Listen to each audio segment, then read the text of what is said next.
Hello everyone. So today we will review the VARC section of AMCAT 2620. Let's look at the first question. So now, of course, with the new pattern or whatever was given in the last CAT, wherein there was no separate RC section, or in the sense that no RCs all put together and VA questions put together. So now they are giving it in a jumbled way.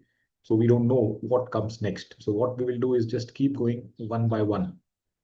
And then we will try to figure out which of these were easy, moderate, and difficult, and which should have been left untouched.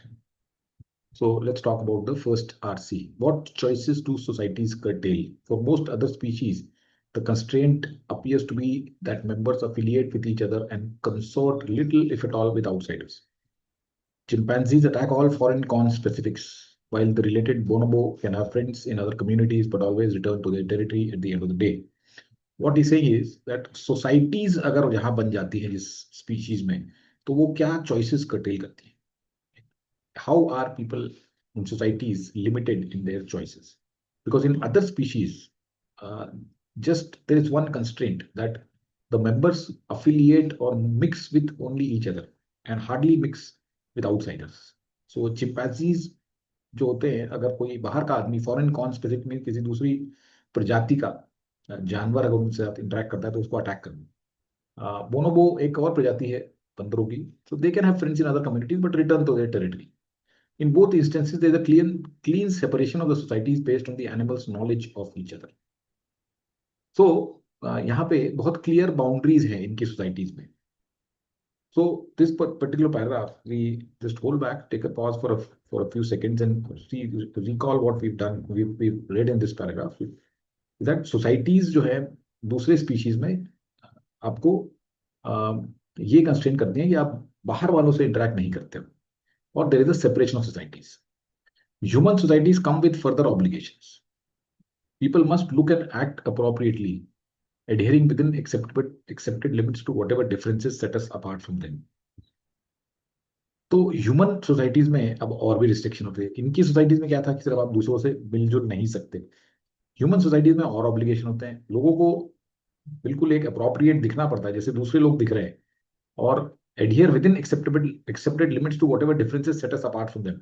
तो अब जैसे simple example है that males in any society, whether it is in India or it is in any country, generally जो उनकी dressing sense होती है वो more less adhere within accepted limits. Yes, कहीं पे कुर्ता पजामा पहन लेंगे, कहीं शर्ट पैंट पहन लेंगे, कहीं पे लुंगी पहन लेंगे, कहीं पे टी शर्ट पहन लेंगे, जीन्स पहन लेंगे, but then it's not that they start wearing skirts. Okay, in some societies like Scotland and all they do wear skirts, but in general they don't wear. अब साड़ी तो नहीं पहनते हैं, right? So sarees are meant to be for females. So they adhere within accepted limits to whatever differences set us apart from them. So we look and act appropriately. Call such distinction markers of identity. Now these are your markers of identity. So if you dress like a male, you are a male. If you dress like a female, you are a female. Plus if you dress like an Indian, kurta पजामा पहनते हो आप, तो आप Indian या Asian identify हो जाते हैं, right? Similarly, if you wear some headgear, okay, like you wear a turban, so you are marked as a Sikh. So likewise, these markers which other primates lack can include devotion to a particular flag, number, manners of dress, hairstyles, language, gestures, moral attitudes, and even slight differences detected subconsciously in how we walk and smile.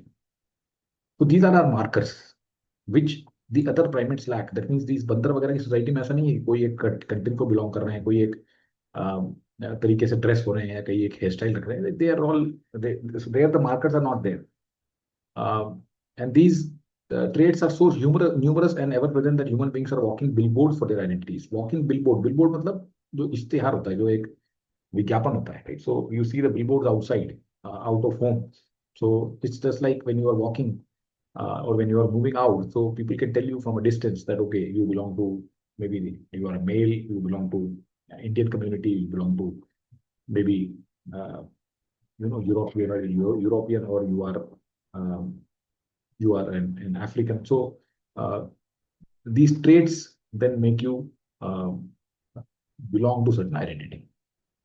So the idea that we get from first two paragraphs is that in primates or in animals, in most of the species, there is no marker of any kind of a identity, and there is no choices that are curtailed except that they mix with only their own people. Whereas human beings, it's pretty different. There are multiple markers. We feel free so insofar as our actions and appearance fall within socially sanctioned bounds of these somewhat unstated rules. The more adversities a society has undergone, the more rigid the expectations put on its people.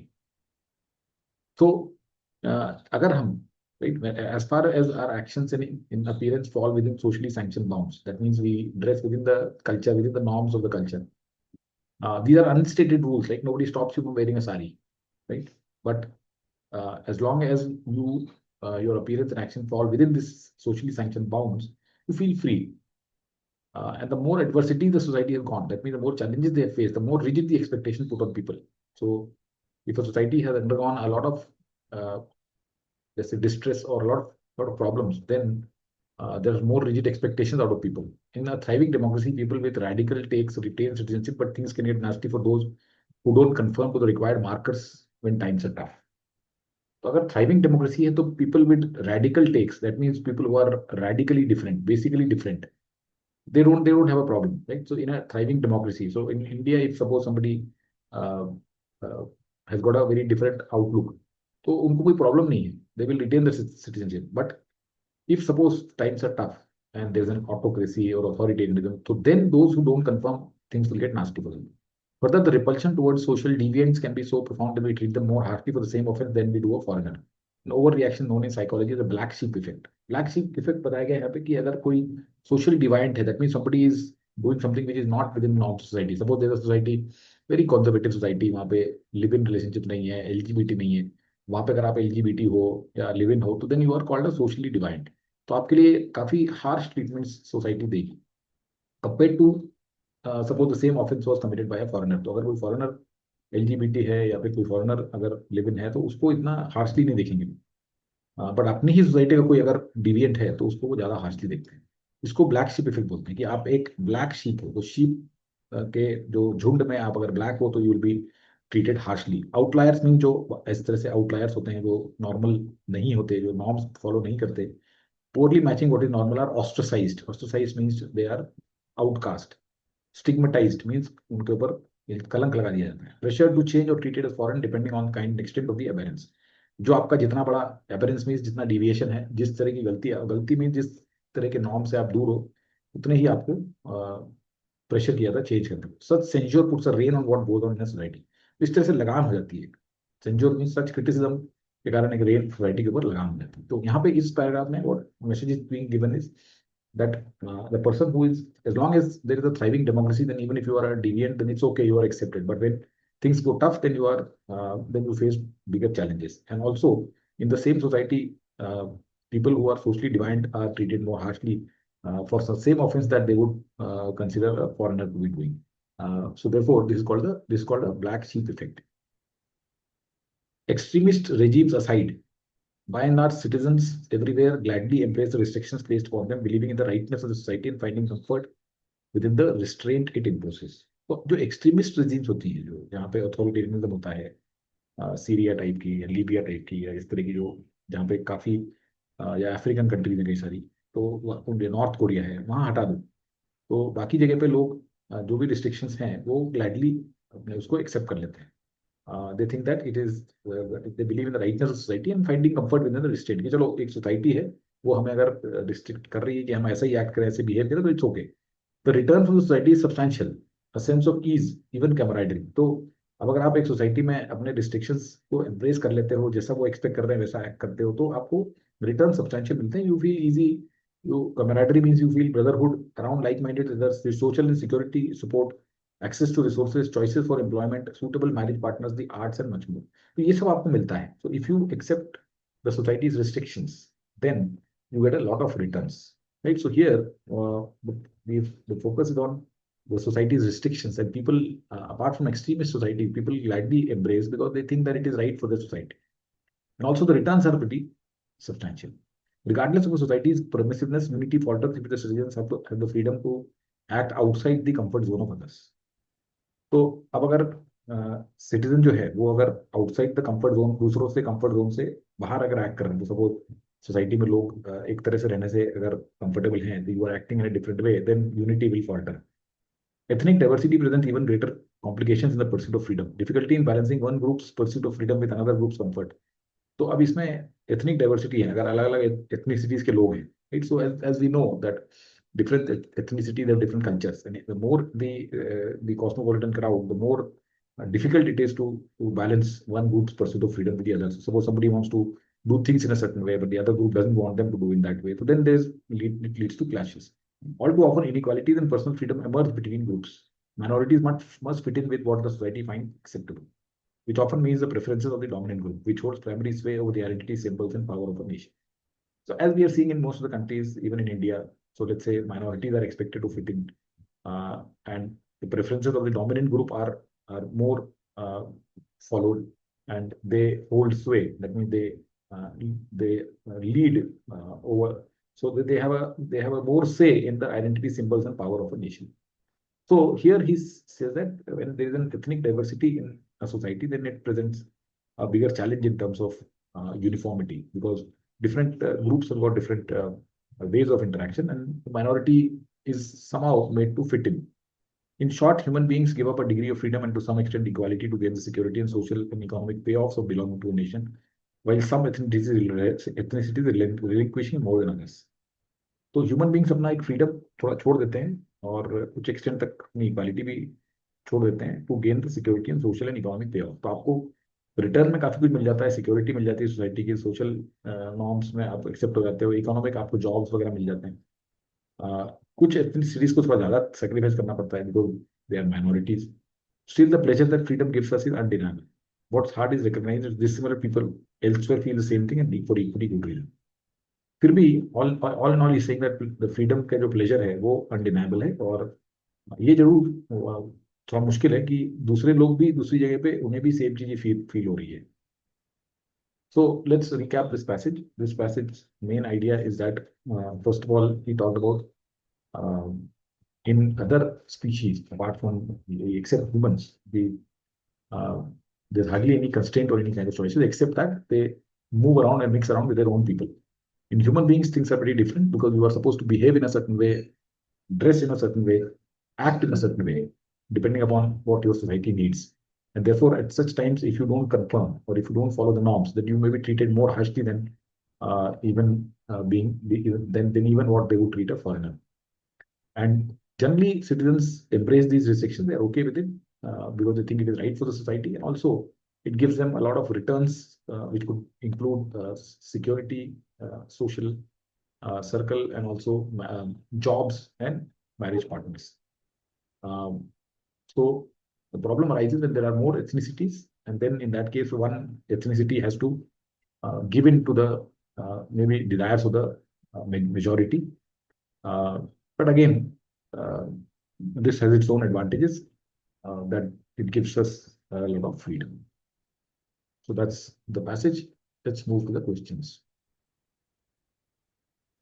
The author calls human beings walking billboards for their identities. So ये देखिए यहाँ पे लिखा हुआ है कि the traits are so numerous and ever present that human beings are walking billboards for their identities.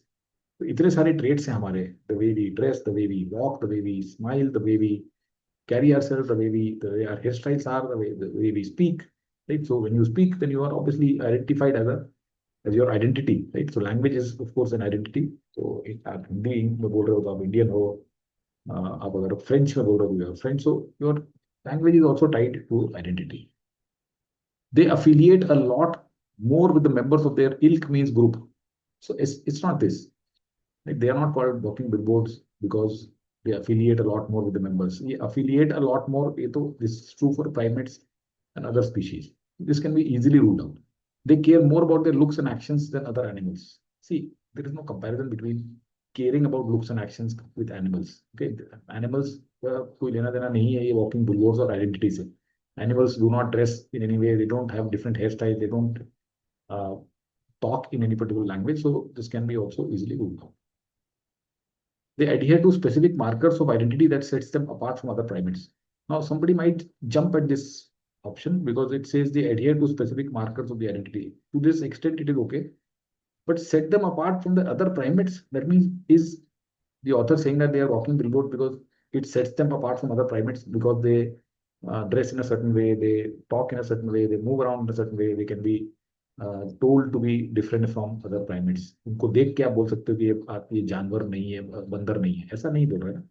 Set them apart from other primates. This is not, this walking billboards is not used in this context because we very clearly said that ये जो trades हैं हमारे जो कि हम एक दूसरे से हमें डिस्टिंग्विश करते हैं, ह्यूमन बींग्स को डिस्टिंग्विश करते हैं एक दूसरे से, right. So these walking billboards means these identity markers distinguish human beings from each other, not human beings from animals. So this part is totally wrong, and therefore this is a wrong answer. They adhere to innumerable characteristic traits that set them apart from each other. So they adhere to innumerable characteristic traits. बिल्कुल बोला गया that set them apart from each other. बिल्कुल बोला गया. So this looks to be the correct answer. I would call it easy to moderate question because maybe some of you might pick this because of the strong beginning here. But otherwise, if you read this, you will be able to eliminate it. Let's go to the second question. The essence of the black sheep effect is that. Black sheep effect क्या था?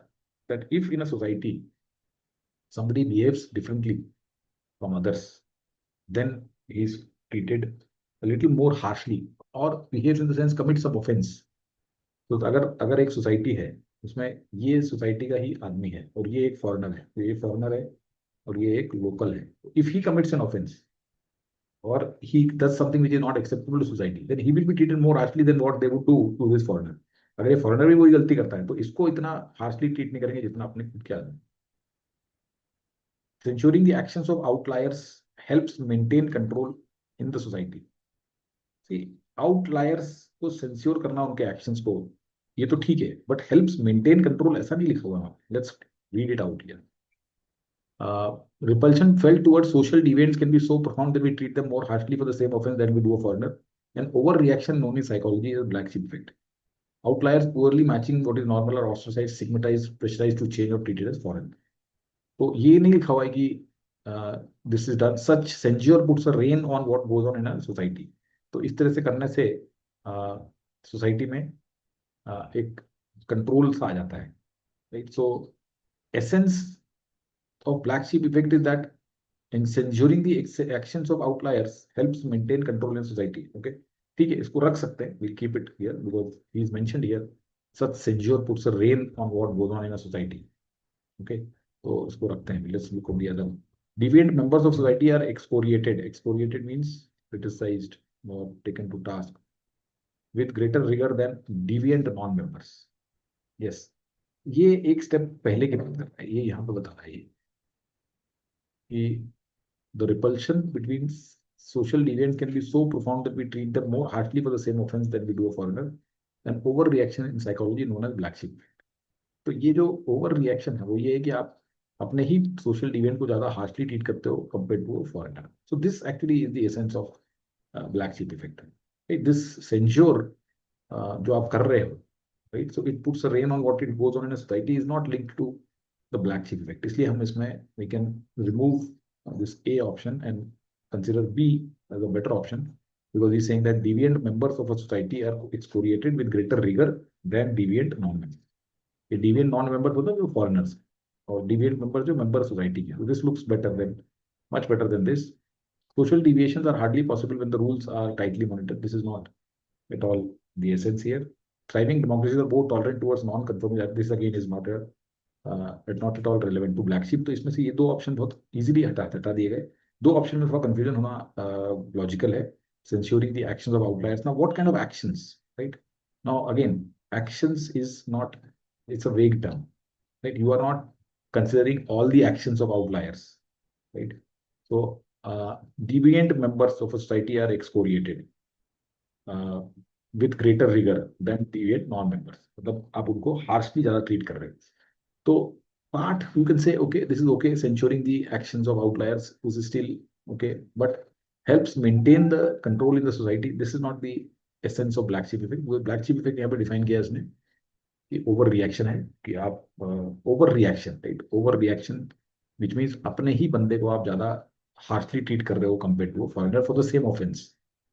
सो this is the crux of black sheep, right? Essence of black sheep is this. So इसलिए इसमें A नहीं है, B is the right answer. Little I would call it moderate because somebody may have chosen A. The author reasons that citizens embrace the restrictions placed upon them by society. तो author तो क्या बोल रहा है कि restriction जो है वो क्यों ले लेते हैं, ये देखते हैं, ये इस पैराग्राफ में fourth, extreme regimes society by and large citizens embrace the restrictions placed upon them, believing in the rightness of society and finding comfort within the restraint it imposes. तो इसका आंसर यहाँ से मिलेगा, return is substantial sense of ease and blah blah. ठीक है, पढ़ते हैं. With the belief that social restrictions are for the common good. तो ये तो लिखा हुआ है यहाँ पे कि social they embrace social restrictions believing in the rightness of the society and finding comfort. That means इसमें कह सकते हैं हम कि their restrictions are for the common good. We can keep this because they are pressured to do so by extremist regime. ये बिल्कुल गलत है, यहाँ पे उन्होंने ऐड कर दिया, they have added this extremist regime वाला thought and this and made a useless option out of it, so this is easily eliminated.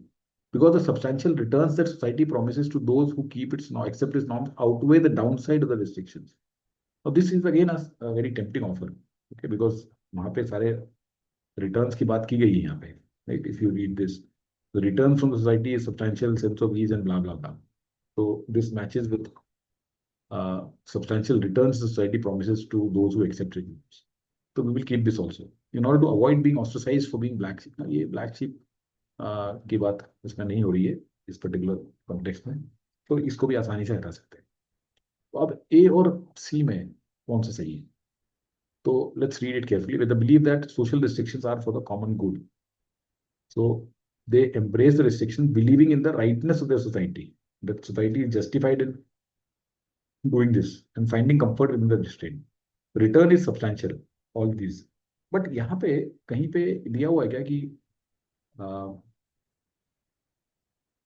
downside of its restrictions outweigh the downside. So substantial returns promised to those who accept its norms outweigh the downside of restrictions. So यहाँ पे restrictions का downside क्या है ये बताया क्या नहीं पे? So downside का restrictions तो नहीं बताया यहाँ पे, right? So we can say that this is not justified. This part is okay. That substantial return that society promises to those who accept it. This part is fine. But this second part is not supported, and therefore, you see, not the correct answer. Correct answer is A. So this was, I would say, a difficult question because many of you might have jumped and accepted marked C as the answer. So this makes it wrong outweigh.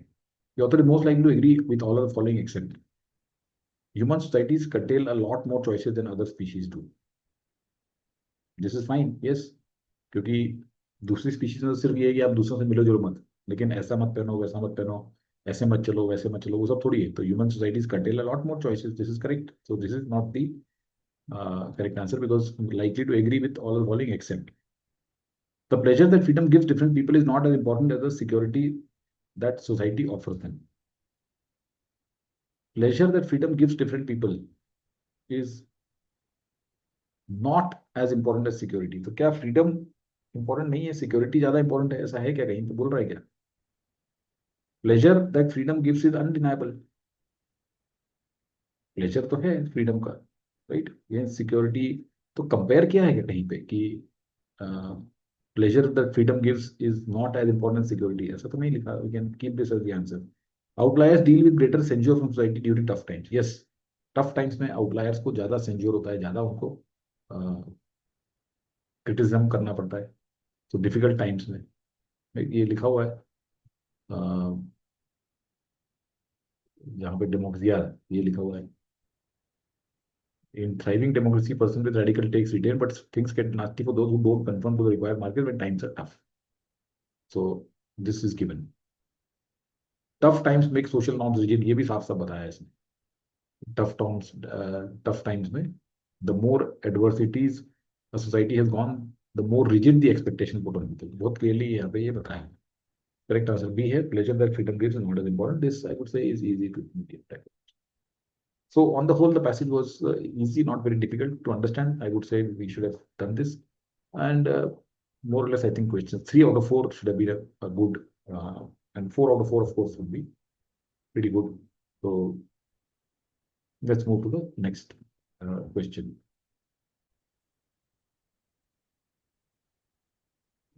ये और बनाओ देखते हैं. People may not at first appreciate the honest confrontational experience such as stance might generate. When you defend those who are absent, you retain the trust of those present. Confrontation takes considerable courage. Many people would prefer to take the course of least resistance. Integrity is an interdependent reality. In an interdependent reality is simply this: you treat everyone by the same set of principles. This can begin the paragraph, but in the long run, people will trust and respect you if you are honest, open, and kind with them.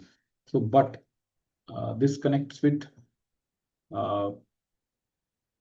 confrontation takes, okay, confrontational experiences such a stance. There's a link here. Confrontation takes, so integrity se start kar dete. In an interdependent, you trust everyone, you treat everyone by the same set of principles. People may not at first appreciate the honest confrontational experiences such a stance might generate. Okay, so this stand, when you are taking that, if you are honest and kind, if you treat everybody with the same set of principles, then this may lead to some honest confrontational experiences. Confrontation takes considerable courage, and many people would prefer to take the course of least resistance, belittling, criticizing, betraying, confidence, gossiping. But in the long run, people will trust and respect you if you are honest, open, and kind with them. So this kind of completes the paragraph. So I think 4135 can become paragraph. Second statement, which says when you defend those who are absent, you retain the trust of those who are present. See, this doesn't fit in any kind of context here, because यहाँ पे कह रहा है कि integrity क्या होती है जब आप सभी को एक ही सेट ऑफ प्रिंसिपल से ट्रीट करते हो, तो इसके कारण कुछ ऑनेस्ट कन्फ्रंटेशन एक्सपीरियंसेस होंगे, लेकिन लोगों को अच्छे नहीं लगेंगे।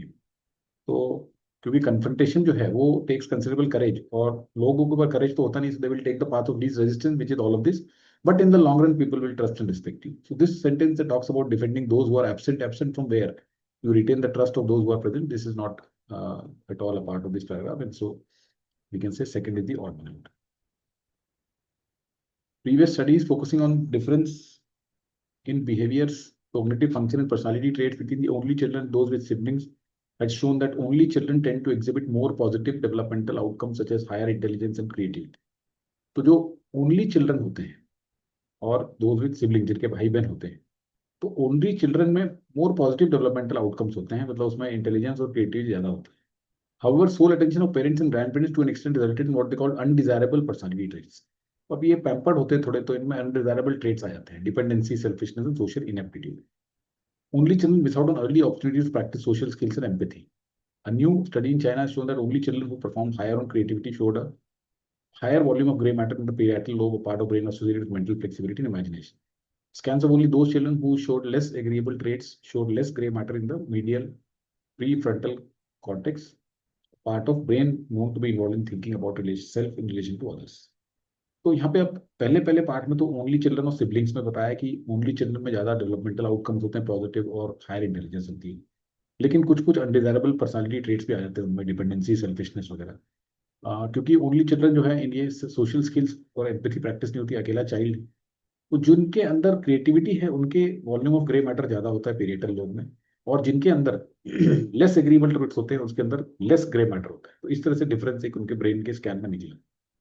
New study has found that all children who grow up without siblings and who are branded selfish and socially inept are likely to have different brain structures than those who have siblings.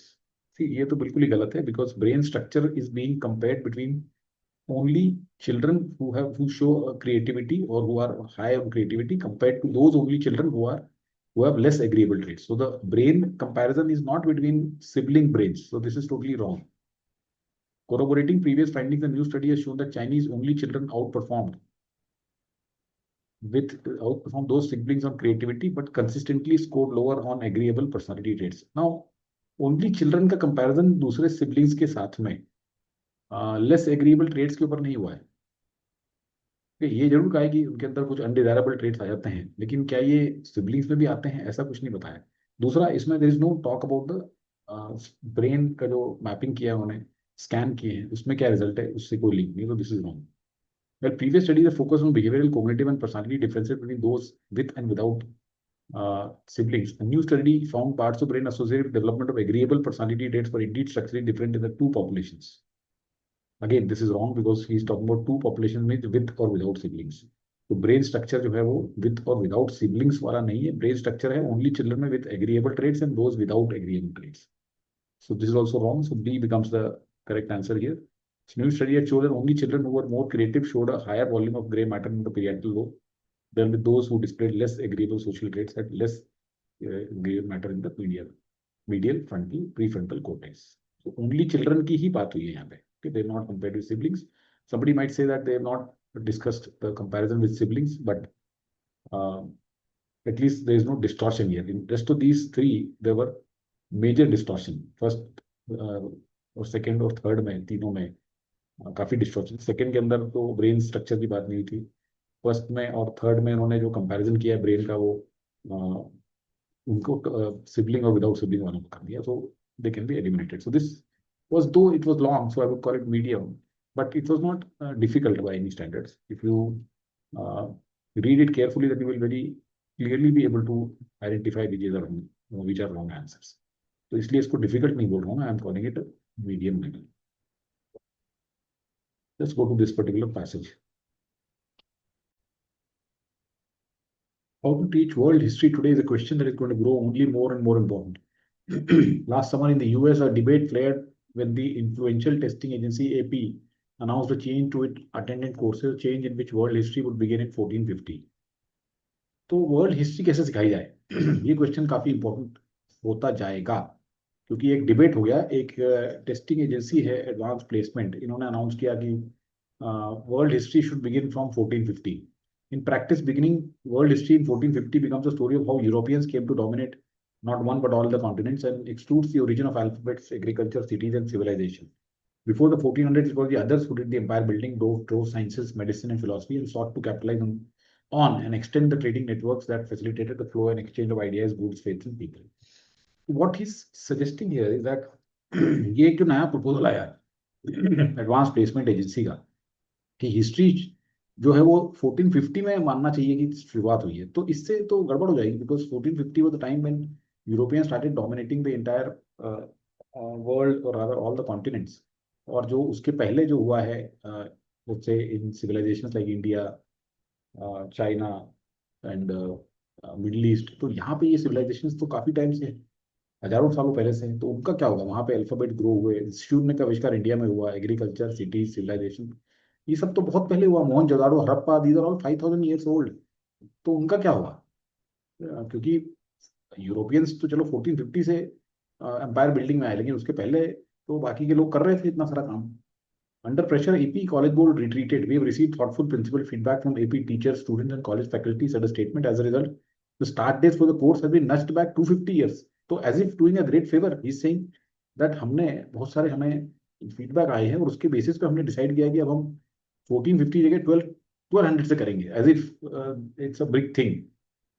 Where that leaves Plato and Aristotle और ancient Greece and Rome. देखो ancient Greece जो था वो 800 BC से लेके almost 0 BC तक, 50 BC तक Greek civilisation थी. उसके बाद रोमन एम्पायर आया था, मिडिल एजेस हुए थे. तो उन सबका क्या होगा, प्लेटो, एरिस्टोटल, ये सारे 400 BC और उसके बाद थे ये. But presumably none are foundational to the modern era. That means ये लोग जो इस तरह की बातें कर रहे हैं, they think that these are not foundational to the modern era. That in itself is strange, given that Mark Zuckerberg, a poster boy for new technology in 21st century, admits that Emperor Augustus was his role model. ये बड़ी strange सी बात है, क्योंकि mark Zuckerberg, जिसको आज माना जाता है नई टेक्नोलॉजी का चैंपियन 21st सेंचुरी में, वो खुद एडमिट करता है कि एम्परर ऑगस्टस उसके मॉडल थे, रोल मॉडल थे, जो कि बीसी में थे. Gone two is China of the Han dynasty and networks that link Pacific, Indian Ocean, Mediterranean 2000 years ago. That allowed us to understand Asia, Africa, and Europe were connected many centuries prior in a world that was effectively globalised. तो ये तो world हमारी काफी time से, centuries से globalise है. तो वो सब का क्या होगा. अभी तक इस पैसेज में सिंपल सी बात है. AP is saying that we will move the history, start of history to 1450. There was a lot of hue and cry, and they said, okay, we will do it to 1200. So which means that they will forget about all these Plato, Aristotle, Greek civilization, Roman Empire, China, Han dynasty, and the globalized world that existed many centuries before. History is at its most exciting and stimulating for students and teachers alike when there is a scope to look at connectivity, to identify and work through deep rhythms and trends, to explore the past by challenging assumptions that the story of the world can be charted through a linear progression, as the AP Board seems to think with its statement linking 1200 with the modern era. तो history जो होती है वो students और teachers के लिए सबसे exciting stimulating तब होती है जब हम कनेक्ट करते हैं चीज़ों को, to identify and work through deep rhythms और ट्रेंड्स। तो ये ऐसा नहीं है कि कोई लीनियर तरीके से प्रोग्रेस करती है, कि एक स्टोरी है जो लीनियर तरीके से इवॉल्व हो रही है, ऐसा नहीं है। There is lot of interconnectivity. आप आगे जाते हो, फिर पीछे से लिंक होते हो, फिर आगे जाते हो, फिर पीछे आते हो, ऐसा चलता है। It is not a straight linear progression. तो इस तरह की चीज़ों को हम and explore, so basically past को एक्सप्लोर करते हैं और उन अजम्पशन को चैलेंज करते हैं कि story of the world can be chartered through linear progression. और ये एपी कॉलेज बोर्ड सोचता है कि 1200 को हम मॉडर्न एरा से लिंक कर देंगे तो अच्छा काम करेंगे। If you really want to see how foolish this view is, then take a look at the front pages in just about any country in the world today. China news is dominated by Belt and Road Initiative. The Chinese-led plan to regalvanize the ancient networks of past into the modern-day Silk Roads. This is far and away the single most important geopolitical development in the modern world today. Understanding why Beijing is trying to return to the glory years of Silk Roads, which dates back 2000 years, would seem to be both interesting and important, largely to be bypassed by the new world history scope. तो ये कह रहा है कि देखिए कितना मूर्खतापूर्ण ये एक व्यू है। ये समझने के लिए we should look at front pages of any country, and they are talking about belt and road initiative. Belt and road initiative is Chinese plan कि वो सारी दुनिया को कनेक्ट करेंगे, एशियन नेटवर्क जो थे उनको कनेक्ट करेंगे, मॉडर्न डे सिल्क रोड बनाएंगे। पहले एक सिल्क रोड होती थी जो दुनिया भर में घूमती थी, उससे ट्रेड होता था। तो इसी तरह से ये उसको रिकैल्वनाइज करने वाले हैं, and this is the most important geo political development. और बीजिंग जो है वो, या चाइना जो है वो 2000 ईयर बैक की ग्लोरी लाने वाला है। ये बहुत इंटरेस्टिंग और इंपॉर्टेंट है। लेकिन अगर इसकी बात सुने एपी बोर्ड की, तो we will have to bypass this. That means it has no scope in the history, which is quite ridiculous. Students taking world history courses at beginning 1200 did not learn about any of these topics, even though their peers in colleges and school around the world will. तो जो ये US की बात हो रही है शायद, कि यूएस में जो स्टूडेंट्स हैं उन्हें तो पता ही नहीं रहेगा कि 1200 के पहले क्या हुआ था, लेकिन जो उनके जो पियर्स हैं कॉलेज और स्कूल दुनिया भर में, उन्हें पता रहेगा। Education should expand horizons and open minds. What a shame too that this is happening at a time of such profound global change, when understanding the depth of interconnected world is more important than ever. और ये भी उस time हो रहा है जब दुनिया भर में जो इंटरकनेक्टेड वर्ल्ड है वो हमें समझने की जरूरत है। That for me anyway is the most valuable conclusion that is foundational to the modern era. तो ये बहुत important conclusion है। So the author is quite critical of AP board's plan to move the history, beginning of history to 1450 and then shift it to 1200, because he thinks that many of the landmark events, civilizations, and happenings that happened before 1200 would be totally ignored, which is a wrong thing, because uh, history does not move linearly. There are always interconnections with the past, and we need to understand all of that in a truly interconnected world. So this seems the main idea. Let's look at the questions now. The criticism levied against the AP for beginning world history from a specific date is that. So क्या criticism है? History is less linear and more an interconnected web of events. Yes, there is surely one criticism. Advances in science, medicine, and philosophy haven't been represented fairly. See, he has not talked about advances in science, medicine, and philosophy at all. He just mentioned two names, Plato and Aristotle, but he has not said that advances have not been kept represented if we move it from a specific date. So this is wrong. Very little has been included about Plato, Aristotle, ancient Greece, and Rome. So is this the only problem? This is surely a problem, but this is an example of the problem, right? This is an example of the problem. यहाँ पे जैसे हम बोलेंगे where that leaves Plato, Aristotle, ancient Greece, Rome is unclear, but presumably none are functional foundational to the modern era. Now, does it mean that author's criticism is because of only this, or this is just an example? जैसे कि बाकी भी चीजें उसने बोली कि China की जो हैंग डायनेस्टी है और जो रूट्स है, नेटवर्क्स हैं, ये सब भी, और एशिया, अफ्रीका, यूरोप इंटरकनेक्टेड थे। All these things would be missing here. So this is just a very narrow interpretation of this particular criticism, and therefore it is wrong. We cannot study the period dominated by Europeans while ignoring the others who did the empire building prior to it. Again, this is a very narrow view, that yes, Europeans dominated from 1450 or 1200, but it means ignoring the others. But this is not, again, the major criticism. Okay, this is again one part of the criticism. It's just like this is also a part of the criticism. This is also a part of the criticism. So the complete thing is captured by option A.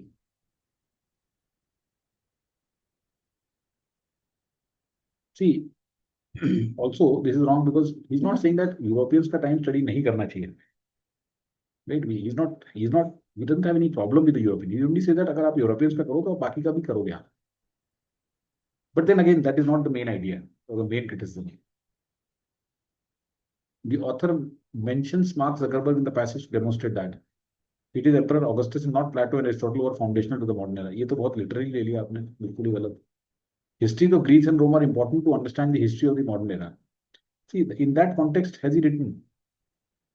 Mark Zuckerberg, again, this is taking very narrowly. History is more stimulating when there is a scope to look at connectivity. This is a very vague answer. The modern era is influenced by people and events from much earlier than 1200. Yes, ये जो यहाँ पे पढ़ते हैं इसको, ये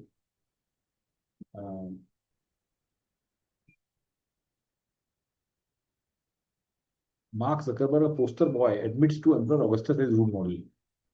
तो इसका मतलब क्या है कि कई सारी चीजें जो हैं वो अभी इन्फ्लुएंस करती है, right. Emperor Augustus was one of them. तो अगर हम उसको हटा देंगे, 1200 के पहले कर देंगे, तो we will not be able to look at that influence, right? Influenced by people and events from much earlier than 1200. This is the broad point that this author is trying to demonstrate. So D becomes the correct answer, and not B. Histories of Greece and Rome are important. He's mentioned specifically about Emperor Augustus, which means the people, right? So events are fine, but people have to be also included, not just the histories of Greece and Rome. And also influenced, right? So this fellow admits to Emperor Augustus as his role model. So Mark Zuckerberg has been influenced to a great degree by Emperor Augustus. So उसका influence भी capture किया गया है, D option. Which of the following doesn't corroborate the crux of the author's argument in the passage? Doesn't corroborate means doesn't support. Belt and Road Initiative is the single most important geopolitical development in the modern world today. Yes, it's a दिया हुआ है, is not the answer. Mark Zuckerberg, a poster boy, admits to Emperor Augustus as a role model. ये भी दिया हुआ है. Networks that linked the Pacific with the Indian Ocean allowed us to understand the connectivity. ये भी दिया हुआ है. Start date of the AP World History course has been nudged back 250 years. See, has been nudged back मतलब ये हो गया, ऐसा नहीं है. उन्होंने proposal दिया है. देखो, under the AP College Board retreated, we have received thoughtful principled feedback, said a statement. As a result, the start date for the course has been nudged back 250 years. Start date for AP College Board World History course has been nudged back. ये बहुत देखने में tempting लगता है. The start date for the AP College Board has been nudged back 250 years to 1200 as a result. Now, is this doesn't corroborate the crux of the author's argument in the passage? So corroborate means confirm, right? That whatever author has been saying. So now the start date has been nudged back 250 years to 1200. This is okay. This is not wrong, but this is does it support the author's argument that it should not be done? Author's argument is that the history date should not be brought back, or in fact there should be any fixed date for it because of all of these, right? The Belt and Road Initiative is single most, so this will be missed. Mark Zuckerberg admits to this. Network that link would be their hardest to understand. These are the reasons why it should not be done. So it doesn't corroborate the crux of this. Whereas this one has been nudged back. So this basically is not supporting the author, or it doesn't go against, right? It doesn't confirm the author's argument. So it has nudged back. So this is, you can say, irrelevant to the author's argument, because the author's argument is that you should not do it. And therefore, B becomes the correct answer. According to the author, which of the following is the difference between world history before and after 1400? The former excludes the origin of alphabets, cities, and civilization. So former means the history before 1400 would exclude. No, this would include. The latter charts the tale of European domination. Yes, latter means 1400 के बाद में it charts the tale of European domination. Latter is more about empire building of non-Europeans. No, this is about world history before. Former excludes the contribution of Europeans. No. Correct answer is B here.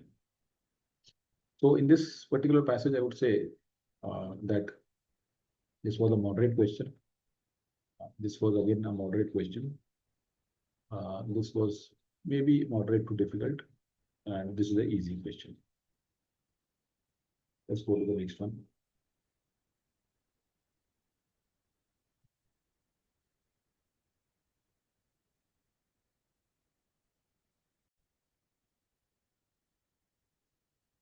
The American officials said that when Mexican law enforcement units have raided fentanyl labs, they have at times found the premises riddled with dead animals used for testing. Okay.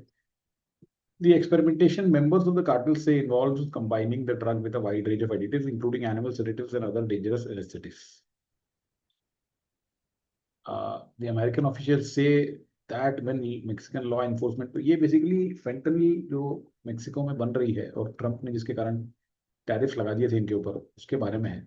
तो जो experimentation होता है उसमें इस drug को अलग अलग additives मिलाते हैं, जिसमें एनिमल सेडेटिव भी होते हैं और दूसरे डेंजरस एनेस्थेटिक्स होते हैं। तो अब American officials said that they have raided they have at times found the premises riddled with dead animals used for testing.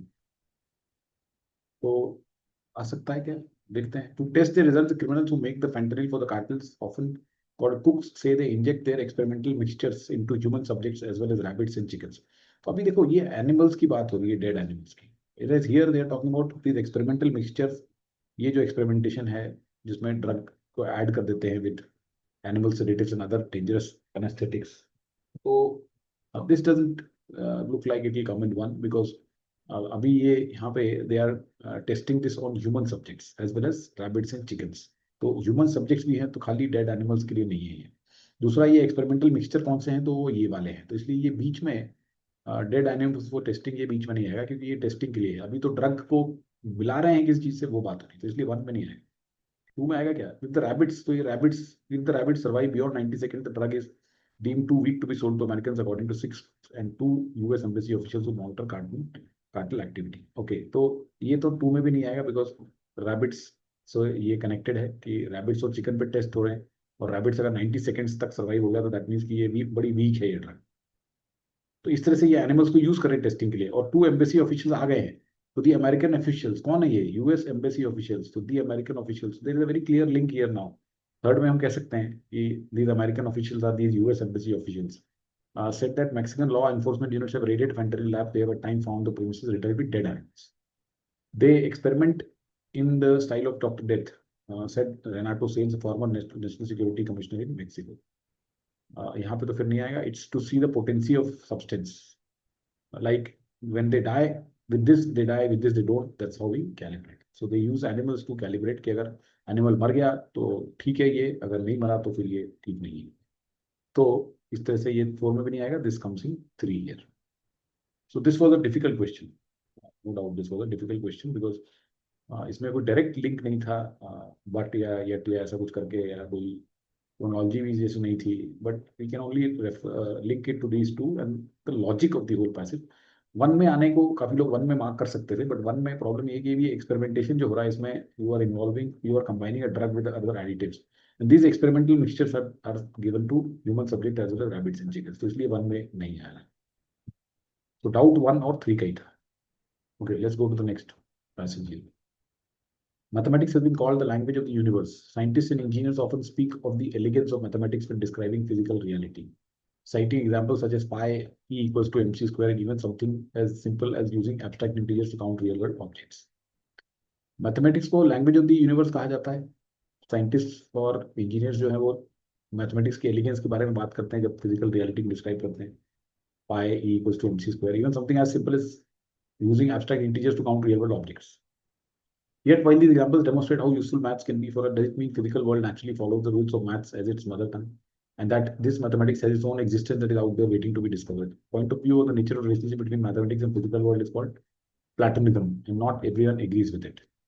Okay, so ये एग्जाम्पल बताते हैं कि मैथ्स बहुत यूजफुल है हमारे लिए, right, because we use maths in almost to describe every other situation. But is there some, this mathematics has its own existence, or it is to be used only with in conjunction with the physical world, right? क्या maths को हम physical world के साथ ही में देखेंगे, जहाँ पे कि फिजिकल वर्ल्ड मैथ्स को अपने मदर टंग या मतलब लैंग्वेज के जैसे यूज करता है। तो is mathematics only the language of the physical world, और mathematics has its own existence that is out there waiting to be discovered? तो इस तरह का जो नेचुरल रिलेशनशिप है between mathematics and physical world point of view, इसको बोलते हैं प्लेटोनिज्म। लेकिन सबको इससे एग्री नहीं करते। Derek Abbott, professor of electrical and electronics engineering at the University of Adelaide, has written a perspective piece to be published in the proceedings of IEEE, in which he argues that mathematical Platonism is an inaccurate view of reality. Instead, he argues for the opposite viewpoint, that non-Platonist notion that mathematics is a product of human imagination that we tailor to describe reality. So, the Platonic view was that mathematics has its own existence out there, whereas here he's saying there's an opposing viewpoint, which is called the non-Platonist notion. It is that this is a human imagination, right? It is not out there in the nature. That means there is nothing like maths out there. It is a product of human imagination that we tailor to describe reality. So, ये non-Platonic view है. This argument is not new. In fact, Abbott estimates through his own experiences in an admittedly non-scientific survey that while 80% mathematicians lean towards a Platonist view, engineers by and large are non-Platonist. Physicists tend to be closeted non-Platonist. Closeted मतलब क्या होता है कि जो अंदर ही non-Platonist है लेकिन ऊपर से नहीं दिखाते. Right? There are many people who are closeted gays, which means they are gays in the closet means कि छुपे हुए अंदर. Closet मतलब अलमारी में, तो जो आप अंदर कर रहे हो वो कुछ और, बाहर कुछ और दिखा रहे हैं. तो फिजिसिस्ट जो है वो क्लोजेटेड नॉन प्लेटोनिस्ट, दैट मींस ऊपर से बोलेंगे कि हम प्लेटोनिस्ट हैं लेकिन अंदर से non Platonist. He says meaning that they often appear Platonist in public, but when pressed in private he says we can extract a non Platonist confession. तो ये कह रहा है कि देखिए मैथमेटिशियंस 80% जो होते हैं वो प्लेटोनिस्ट व्यू को होल्ड करते हैं कि mathematics is out there in the natural world, whereas engineers जो होते हैं वो कहते हैं नहीं, मैथमेटिक्स एक दिमाग की उपज है. और फिजिसिस्ट क्लोजेटेड है, दैट मीन ऊपर से कुछ और दिखाते हैं अंदर से कुछ और. So if mathematicians, engineers, and physicists can all manage to perform their work despite differences of opinion on this philosophical subject, why does the true nature of mathematics in its relation to physical world really matter? तो अगर अब mathematician भी अपना काम कर रहे हैं जो कहते हैं कि mathematics is out there in the real world, engineers भी अपना काम कर रहे हैं जो कहते हैं कि नहीं, mathematics is a product of imagination, और फिजिसिस्ट जो है जो कि क्लोजेटेड नॉन प्लेटोनिस्ट हैं वो भी अपना काम कर रहे हैं, तो फिर जरूरत क्या है इस चीज के रिलेशन को पता लगाने की? Does it really matter? Reason Abbott says that because when you recognize maths is just a mental construct, just an approximation of reality that has its frailties and limitations that will break down at some point because perfect mathematical forms do not exist in physical universe, then you see how ineffective maths is. तो ये कह रहे हैं कि देखो important इसलिए है कि जब आप रिकॉग्नाइज करते हो कि मैथ सिर्फ एक मेंटल कंस्ट्रक्ट है, सिर्फ एक अप्रोक्सीमेशन है रियलिटी का, उसकी फ्रेलिटीज मीन्स उसके भी वीकनेसेस हैं, लिमिटेशंस हैं जो कि किस टाइम पे ब्रेक हो जाएंगे, क्योंकि परफेक्ट मैथमेटिकल फॉर्म तो होते नहीं है, तब आप समझोगे कि मैथमेटिक्स कितनी इनइफेक्टिव.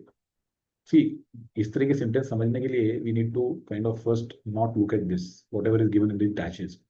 तो reason says is that because you recognise that maths is just a mental construct, then you can see how ineffective maths is. तो इसलिए मैटर करता है कि अगर आपको लगेगा कि मैथ्स सिर्फ एक मेंटल कंस्ट्रक्ट है तो आपको समझ में आ जाएगा कि मैथ्स कितना इनइफेक्टिव है, क्योंकि आ, उसकी वो एक अप्रोक्सीमेशन है और परफेक्ट मैथमेटिकल मॉडल कभी होता नहीं है. And that is Abbott's main point and most controversial one, that mathematics is not exceptionally good at describing reality and definitely not the miracle that some scientists have marveled at. Einstein, a mathematical non-Platonist, was one scientist who marveled at the power of mathematics. He asked, how can it be that mathematics, being after all a product of human thought with independent of experience, is so admirably appropriate to the objects of reality? तो Abbott का जो main point तो सबसे ज्यादा controversial है कि mathematics अच्छे is not exceptionally good at describing reality and it is not definitely the miracle. और आइंस्टाइन कह रहे हैं कि जो कि नॉन प्लेटोनिस्ट हैं कि ये पावर ऑफ मैथमेटिक्स को लेके चमत्कार जो है उसका से he is marveling, that means he is looking at amazement at that.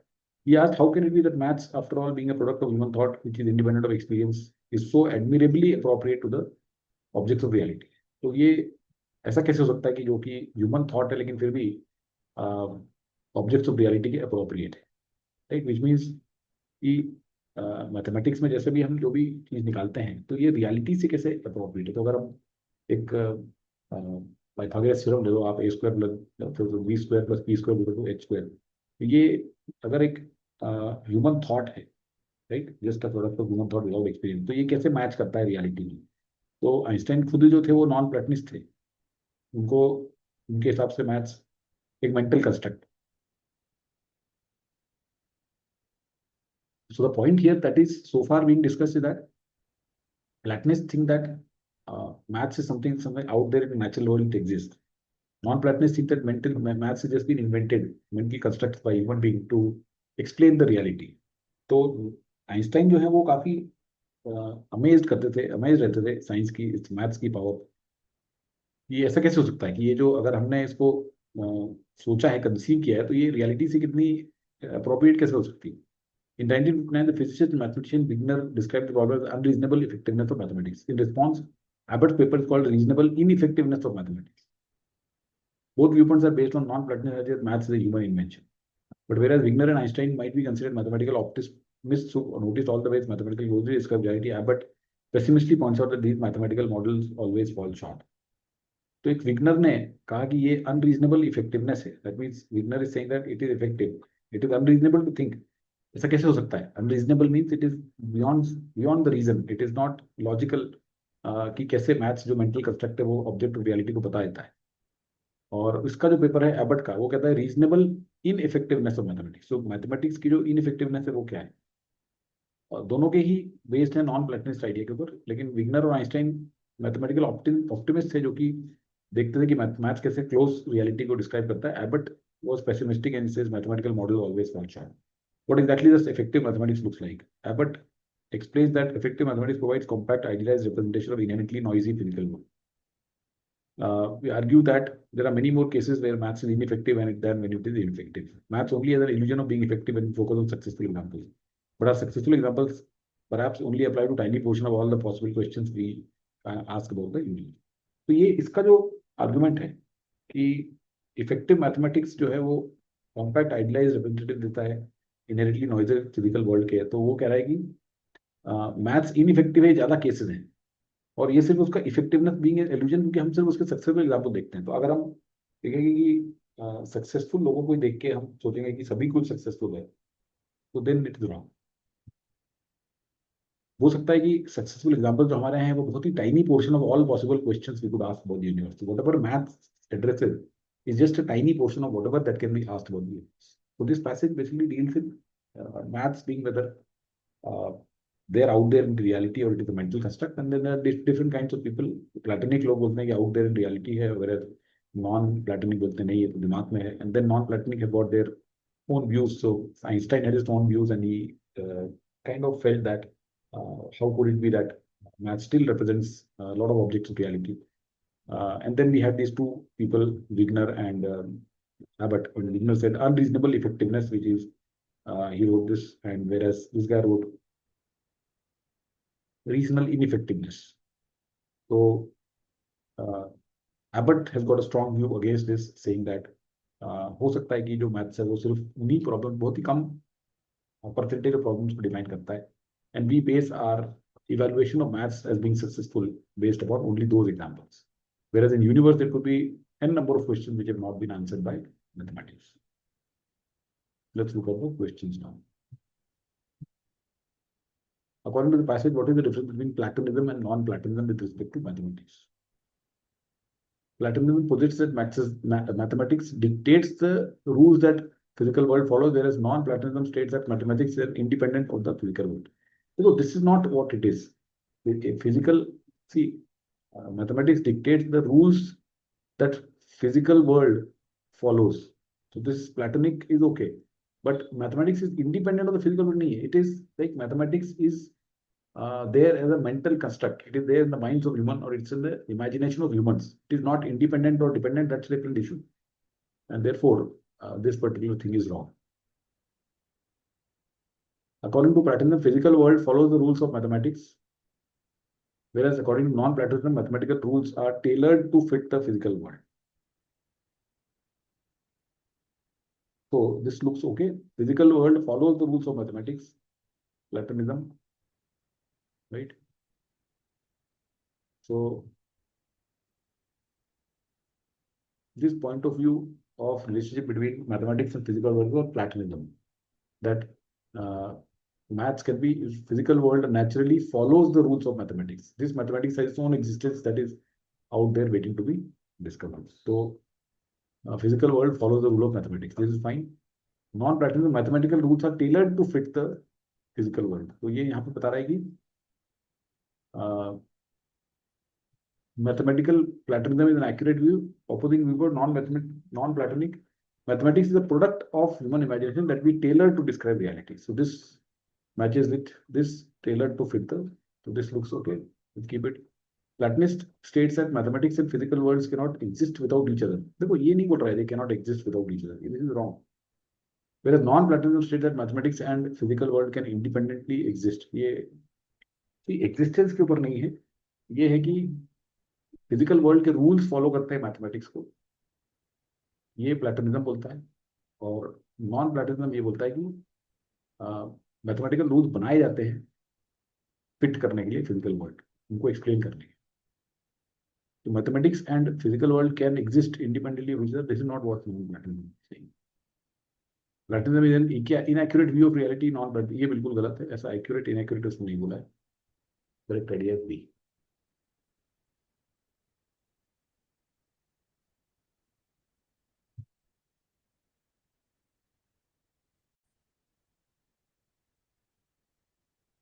Which of the following, if true, can explain the inclination of some physicists to be closeted non-Platonists? तो closeted non-Platonist कौन होते हैं? जो ऊपर से कहते हैं हम प्लेटोनिस्ट है, लेकिन अगर आप उनसे प्राइवेट में पूछोगे then they will say we are non-Platonist. Non-Platonism is considered a more popular opinion. See, non-Platonism is considered a more popular opinion. Why is it so? Here he says that Platonism is 80%. 80% mathematicians lean towards Platonist view. Engineers are by and large non-Platonist. Physicists tend to be. तो हमें कुछ नहीं पता कि more popular कौन सा है, नहीं है. कैटेगरी भी बनी हुई है इसमें. So we can't really say. Platonism is held in higher regard among physicists as compared to non-Platonism. Okay. तो कुछ physicists non-Platonists क्यों होते हैं? क्योंकि closeted non-Platonists इसलिए होते हैं because ऊपर से उन्हें दिखाना पड़ता है that they are just like the other people. But when they are asked in private, they will say that we are non-Platonists because the majority of physicists are Platonists. So Platonism is held in higher regard among physicists as compared to non-Platonists. So which of the following, if true, right, can explain the inclination of some physicists to be closeted non-Platonists? तो इसको true मानना है हमको कि Platonism अगर higher regard में होगा physicist में.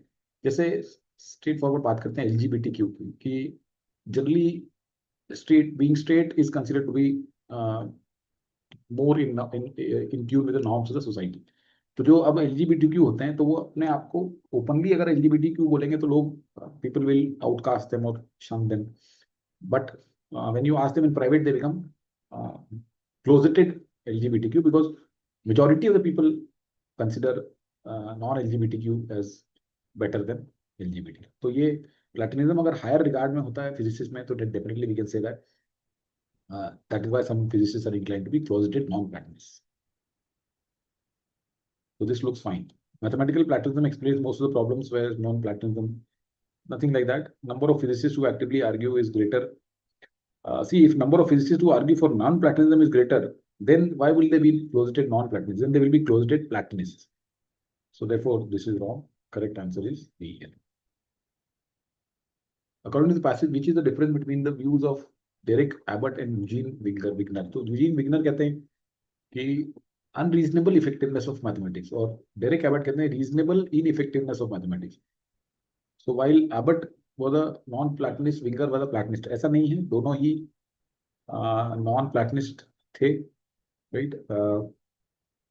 Wigner unreasonable effectiveness. Abbott paper is both viewpoints are based on non-Platonist. So both are non-Platonist. So we can't say that Abbott was non and Wigner was Platonist. This is wrong. Abbott studied the ways in which mathematics closely described reality, whereas Wigner studied the ways mathematics was not able to describe reality. No, that is not the point here. Wigner studied the ways in which mathematics was able to describe reality. थोड़ा उल्टा बोल रहे हैं, right? Unreasonable effectiveness.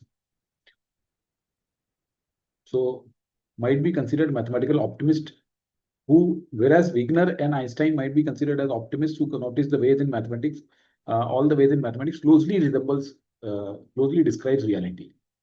So Abbott did not study the way. Wigner studied the way in which mathematics was able to describe reality, and Abbott was not mentioned. Abbott, so Wigner and Einstein, ये दो example दिए, was able to, तो इसलिए ये गलत है. While Abbott was the first to describe the concept of effective mathematics, Wigner was the first to study effective. बिल्कुल गलत.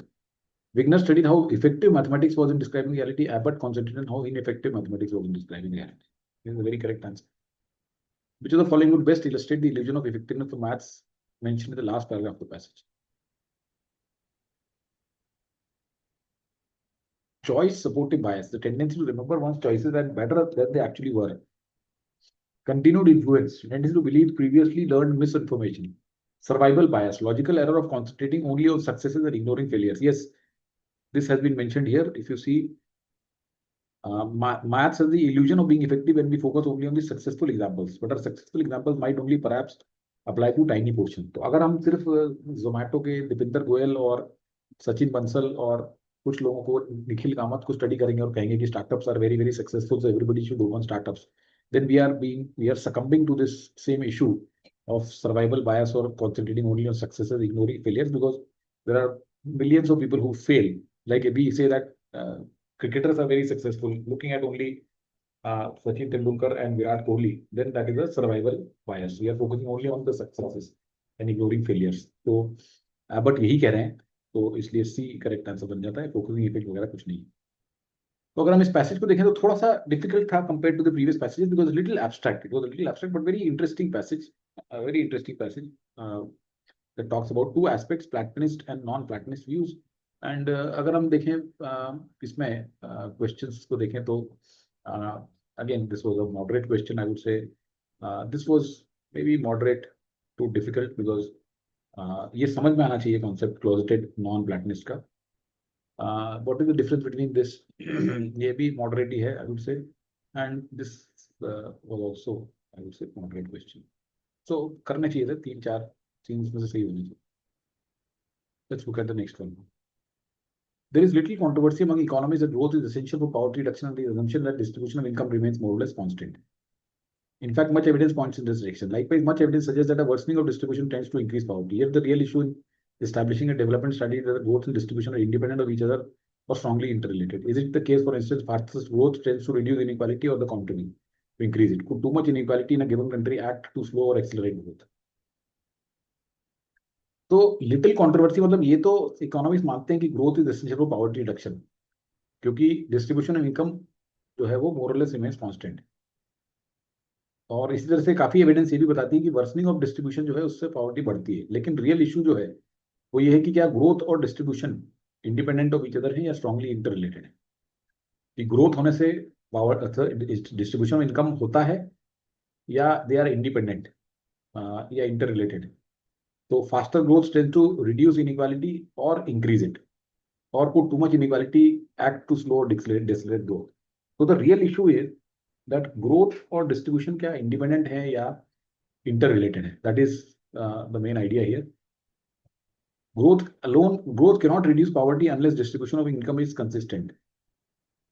देखो again we can simply keep it, let's read the other ones. Too much inequality can sometimes affect growth and thereby increase poverty. Too much inequality can affect growth. अभी तो ये question पूछ रहा है कि क्या इनइक्वालिटी जो है स्लो कर सकता है या ग्रो या एक्सेलरेट कर सकता है ग्रोथ को. तो अभी आंसर नहीं दिया हुआ, इसने तो आंसर दे दिया. This is wrong. It is not known whether growth and distribution can together reduce poverty. Again, this is not the question. Whether they are interrelated. Understanding the relationship between growth and distribution of income helps in formulating a better development strategy. Perfectly captured. The whole idea was to understand whether growth and distribution of income are related or not. Okay, so we can remove these and mark D. This was an easy question, I would say. They nailed their stakes into the earth of my life, those farmers. Stakes क्या होते हैं? जो Jesus को stake के ऊपर nail कर दिया गया था, जो क्रॉस था जीसस का. So this cross is called a stake, right? इसके ऊपर जीसस को टांग दिया गया था. That is called nailing to the stake. Prabhakar's mother had told me she had called a meeting with the woman. She decided to give me a new name, a Maharashtrian name, because I was in Prabhakar house. I decided I should take the family name of Khare. So they nailed their stakes. This is too premature for it. And because they judged my nature to be blessed with peaceful happiness, Rakhma Bai concluded the woman had agreed with her choice for my first name. It was Shantaram. तो first name was Shantaram, so this can be easily ruled out because they nailed their face, कोई मतलब नहीं, which means man of peace और man of god's peace. They nailed their stakes into the earth of my life those farmers, तो ये यहाँ पे रख सकते हैं हम इसको, मतलब nailed their stakes into the earth of life मतलब मेरा उन्होंने डेस्टिनी फिक्स कर दी। They knew the place in me where the river stopped and they marked it the new name, तो उन्होंने मेरे को नया नाम दे दिया, शांताराम खरे। ओके, अगेन इसका कोई मतलब नहीं है क्योंकि यहाँ पूरा नाम आ गया उसका, शांताराम यहाँ पे आया था, शांताराम खरे नया नाम पूरा दे दिया। I don't know if they found the name in the heart of the man they believe me to be or they planted there just like a wishing tree to bloom and grow। अब मुझे नहीं पता कि क्या वो मुझे समझ पाए थे कि ये नाम उन्हें मुझे इसलिए दिया कि they thought I was like that person, और उन्होंने ऐसे ही रख दिया एक विशिंग ट्री के जैसे, टू ब्लूम एंड ग्रो। तो three is the only place where this sentence can come, so A becomes the right answer. Interesting question था, I would say again a moderate question, not difficult, maybe moderate, too difficult I could say, but obviously I would lean more towards moderate. Okay, livers and alcohol do not get on well together, that is well known, but precisely how alcohol destroys the liver of someone who drinks too much has been a mystery। तो ये तो सुनते हैं हम कि पीने से, दारू पीने से लिवर खराब हो जाता है, ये वेल नोन है, लेकिन कितना, how alcohol destroy the liver of someone who drinks too much, जो बहुत पीते हैं उनका लिवर कैसे डिस्ट्रॉय होता है, ये यहाँ पे अभी तक समझ नहीं पाएंगे। तो alcohol technically ethanol which is two carbon atoms wreaks some damage directly, experiments suggest that this is by no means the whole explanation। वो डायरेक्टली डैमेज करता है लेकिन ये होल एक्सप्लेनेशन नहीं है। Serious and irreversible harm of cirrhosis seem to have another cause, hitherto unknown. तो जो liver की डिजीज हो जाती है अल्कोहल से, उसे सीरियस, उसे कहते हैं cirrhosis. So cirrhosis is the liver disease, it seems to have another other cause hitherto unknown. तो ओके, सो सिरोसिस को इन्होंने लिंक नहीं किया है लिवर अल्कोहल से, बट इन्होंने ये बताया कि एक जो लिवर की डिजीज है सिरोसिस, जो कि सीरियस और इरिवर्सिबल होता है, उसका कोई अदर कॉज है, अभी तक पता नहीं है। Now though perhaps it has been unmasked, लेकिन अब समझ में आ गया है। For a team of medical researchers led by Bernard Schnabl of University of California San Diego suggest that culprit is alcohol's effect on the gut and the bacteria therein. तो ये कह रहे हैं इसमें कि लिवर कैसे इफेक्ट करता है, ये लोगों को पता नहीं था, लेकिन अब लग रहा है कि इनको समझ में आ गया है कि जो सिरोसिस होता है वो सिरोसिस अल्कोहल के इफेक्ट से गट के ऊपर और उसके बैक्टीरिया के ऊपर होता है। Certain antibiotic seem to ameliorate alcohol effect on the liver. तो कुछ अगर एंटीबायोटिक लेते हैं तो अल्कोहल का इफेक्ट एमिलियोरेट होता है, मीन्स कम होता है, इंप्रूव होता है। Livers of mice that were given antibiotics which clear their intestines of bacteria before they are dosed with ethanol suffer far less damage than those of similar animals not dosed with antibiotics। तो अब माइस लिए गए, उनके liver को कुछ antibiotic, उनको कुछ antibiotics दी गई और उनके लिवर को एंटीबायोटिक्स देके, और वहां से intestines which clear their intestine the bacteria. तो जो एंटीबायोटिक्स दी गई वो उनके इंटेस्टाइन में जो बैक्टीरिया होता है उसको क्लियर कर देते हैं before they are dose with ethanol. That means एक माइस पकड़ा और उसको एंटीबायोटिक दी, और उसका जो एंटीबायोटिक से जो इंटेस्टाइन है माइस की, उसका बैक्टीरिया क्लियर हो गया, उसको अब इन्होंने इथेनॉल दिया या अल्कोहल दिया, तो उनको काफी लेस डैमेज हुआ कंपेयर टू दो similar animals not dozed with antibiotics. तो दो टाइप के माइस पकड़े, एक माइस को आपने एंटीबायोटिक्स दी, दूसरे को एंटीबायोटिक्स नहीं दिया। तो देखा गया कि जिसको एंटीबायोटिक्स दी है उसका लिवर का जो डैमेज है इथेनॉल से वो कम है। 5 years ago, that knowledge prompted Dr. Schnabel to start looking into the relationship between alcohol and gut bacteria. His latest findings have just been published in Cell, Host and Microbe। तो doctor स्नाबेल जो थे वो उसके relationship को ढूंढने लगे और उनकी लेटेस्ट फाइंडिंग अभी आ गई है। Over the course of his research, doctor Schnabl found that heavy consumption of alcohol hampers the intestinal antibacterial defense system। In particular, it suppresses production of two proteins called this and this. These keep the number of bacteria in the gut under control. So their sudden absence leads to a population explosion, and that Dr. Schnabel hypothesized lets bacteria escape through the intestinal wall to the liver। तो अब ये देखो पूरा chain of sequence समझना पड़ेगा हमें। तो heavy consumption of alcohol किया आपने तो इंटेस्टाइन का जो एंटीबैक्टीरियल डिफेंस सिस्टम है वो गड़बड़ा जाता है। दो प्रोटीन वहां पे होते हैं आपके एंटीबैक्टीरियल डिफेंस सिस्टम के, ये REGB3 और IgG3G। तो ये सप्रेस हो जाता है इनका प्रोडक्शन। तो ये जो लेक्टिन, ये जो प्रोटीन होते हैं, ये number of bacteria in gut under control में रखते हैं। तो अब ये जो दो प्रोटीन है, देयर सडन एब्सेंस मींस कि जो ये दोनों प्रोटीन है इनकी सडन एब्सेंस अगर हो गई तो पॉपुलेशन एक्सप्लोजन हो जाता है bacteria, and that lets the bacteria escape through intestinal wall to the liver. तो अब आप चेन एक समझिए कि ये जो माइस है इसका एंटी बैक्टीरियल डिफेंस सिस्टम है यहाँ पे, जिसके अंदर ये REG करके, REG3B और 3G, ये यहाँ पे प्रोटीन्स हैं। तो ये प्रोटीन बैक्टीरिया को, जैसे ये चौकीदार हैं, ये जो बैक्टीरिया को कंट्रोल करके रखते हैं। अब आपने अल्कोहल लिया तो उसने इन दोनों को खत्म कर दिया। तो ये दोनों जैसे चौकीदार खत्म हो गए, अब आपने मतलब कि दारू पिला दी चौकीदार को, जैसे ही चौकीदार को दारू पिलाई तो चोर यहाँ पे घुस गए बहुत सारे, मीन्स बैक्टीरिया पॉपुलेशन एक्सप्लोजन। तो इट्स लाइक कि आपने जो चौकीदार हैं वो चौकीदार, ये प्रोटीन्स हैं, इनको आपने पिला दी तो ये बेहोश हो गए या खत्म हो गए, और उसके कारण चोरों का एक्सप्लोजन हो गया, और वो चोर जो है वो एस्केप कर गए इंटेस्टाइनल वॉल से लिवर में, क्योंकि ये इंटेस्टाइन है, यहाँ पे लिवर है, तो यहाँ से एस्केप करके लिवर में पहुंच गए और लिवर खराब कर दिया। तो this whole sequence should be clear to you. To test this idea, he designed an experiment. For 8 weeks, he and his colleagues fed ethanol both to ordinary mice and to mice genetically engineered to lack the two pertinent lectin molecules. तो इन्होंने क्या किया कि दो माइस लिए, और एक ordinary था और एक जिसमें ये लेक्टिन मॉलिक्यूल्स नहीं थे, मतलब चौकीदार नहीं थे। तो also engineer some of the rodents gut bugs to make the bacteria in question flourish. This let them track these bugs and see if any left intestine. फिर उन्होंने क्या किया कि ये जो बैक्टीरिया है इसको उन्होंने कुछ फ्लोरेसेंस कुछ इसके ऊपर कर दिया, so that they could fluoresce, means they could be seen in the dark moving, so whether they move from intestine to the liver वो दिख जाए हमें, इसके लिए उन्होंने कुछ इंजीनियर किया इसमें। They did. As the mice were exposed to more and more alcohol, the glow-in-dark bacteria underwent population explosion that let them escape the intestine. तो जैसे ही ज्यादा से ज्यादा एक्सपोजर हुआ अल्कोहल का, तो ये glow in dark bacteria escape करने लगे और दिखने लगे कि they are moving from intestine to the liver. Once out they migrated to the liver where they triggered strong immune reaction. These drew large numbers of white blood cells into the liver, causing inflammation. The white cells themselves engulf and consume bacteria, but prolonged inflammation also damage host tissue. Both groups of mice were affected, but the effect was more intense in lectin deficient animals. तो जहां पे lectin था ही नहीं उसमें ज्यादा intense हुआ effect. In both their livers and intestines bacterial population of 50% larger than those of control mice. As a consequence they ended up with liver that were much more badly damaged. तो अब हुआ क्या कि ordinary माइस है उसके अंदर ये protein है, मतलब चौकीदार है वहां पे, और कुछ एक माइस लिए गए जिसमें चौकीदार नहीं है. तो जहां पे चौकीदार है तो वहां तो डैमेज हुआ वहां पे भी, लेकिन दूसरे में कहीं ज्यादा डैमेज हुआ, क्योंकि अल्कोहल से पहले तो ये चौकीदार खत्म हुए, right, it took little while. But यहाँ पे तो चौकीदार थे ही नहीं दूसरे केस में, तो दूसरे केस में बहुत ज्यादा बैक्टीरिया मिले. Therefore, the bacterial population was 50% larger than those in the control mice.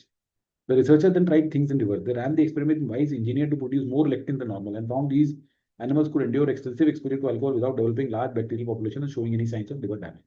फिर उन्होंने उल्टा किया, उन्होंने ऐसे माइस बनाए जो कि लेक्टिन ज्यादा, मतलब चौकीदार ज्यादा है वहां पे, तो देखा गया कि these could endure or tolerate extensive exposure without developing large bacterial population. All this suggests that tinkering with gut bacteria of alcoholic people might help. तो इससे सजेशन मिलता है इससे कि अगर हम गट बैक्टीरिया को टिंकर करें तो इससे हेल्प हो सकती है. So very interesting passage again that talks about how how the scientists were able to establish the liver damage due to alcohol. तो उन्हें पहले पता नहीं था ऐसा. Then they found that liver में जो जो हमारा इंटेस्टाइन में गट बैक्टीरिया है, तो उसको रोकने के लिए दो चौकीदार होते हैं वहाँ पे, जो प्रोटीन्स होते हैं. तो जो अल्कोहल जाता है तो they it damages those two proteins, and therefore the population of bacteria explodes, and then it escapes from the intestinal walls to the liver, and therefore it damages liver. तो इसको confirm करने के लिए they did a study. यहाँ पे उन्होंने दो type के माइस बनाए.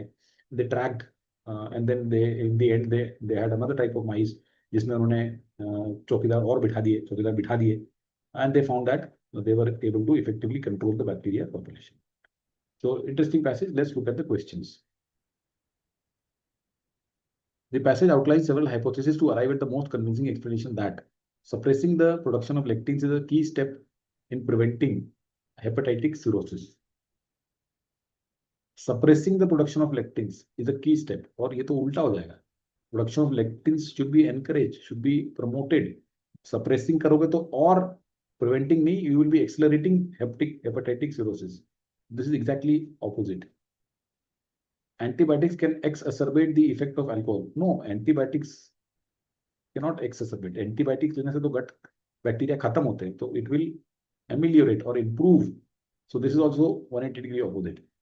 Alcohol consumption causes the increased intestinal bacterial population to escape to the liver, causing tissue damage. This looks fine. It causes inflammation and tissue damage in the intestinal walls. No, inflammation और tissue damage intestinal walls में नहीं होता है. From the liver, उल्टा बता रहा है. ये बोल रहा है कि liver से आता है intestine. This is totally wrong. यहाँ देखिए आप, in both the liver their bacterial population, नहीं, यहाँ पे लिखा हुआ है कि let them escape once triggered they migrate, they strong immune reactions. तो ये liver में हो रहा है. They drew large number of white blood cells causing inflammation. Prolonged inflammation damages host tissue. तो ये जो प्रॉब्लम हुआ है इन्फ्लेमेशन और ये लिवर में हुआ है, ना कि इंटेस्टाइनल वॉल में. तो this also out. Correct answer is C. This was an easy question. Of the following which would add the least depth, that means which would not support the authors argument. Okay, rest of them would support, this would not support. A comparative analysis of bacterial populations in the intestine of alcoholics and non-alcoholics. तो ये तो help करेगा कि bacterial population अगर alcoholics के उसमें ज्यादा होगी compare to non alcoholics, this will support the authors argument, right? If at all, if at all. Suppose नहीं निकली तो फिर ऑथर के आर्गुमेंट को डेप्थ नहीं होगा, but comparative analysis will surely tell you that whether whatever the author is saying is true or not, so it will definitely add depth. Preliminary results of experiment indicating the mentioned research findings from mice apply to humans as well. Yes, अगर ये humans को भी apply करते हैं तो it is going to add depth to the author's argument, so this is wrong. Assessment of the reaction of rodents' antibacterial defense system in its gut to alcohol exposure.